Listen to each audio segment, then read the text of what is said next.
Hello guys, দেখেন সারাদিন কাম কাজ করে খাইতে আসছি।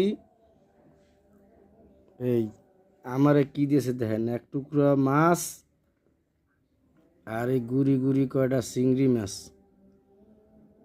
আর বউ। মাশাল্লাহ, এত দোষ কওয়া যাইব না। এই দেখেন, এক বোল ভাতের লাগে একটা আস্তা মাছ নেছে। এই কার সহ্য হয় ভাই? এ যদি পারেন, বউ বদলানোর সিস্টেম থাকলে সবার আগে বউ বদলাইতাম। পোড়া কপাল, বুড়ো বয়স, কি করি? এই বয়সে বউ তো বদলানো সম্ভব না, যা আছে তাই খাই। কপাল তো আর কেউ লগে যায় না ভাই। আপনারা কমেন্ট করে জানান যে আমার এক প্লেটে দুগ্গা ভাত দেছে আর ওই একটা অর্ধেক এক টুকরো ল্যাঞ্জা দেছে, আর দেখেন পুরা আস্তা মাছ, এক বোল ভাত। বেশ কার সহ্য এখন?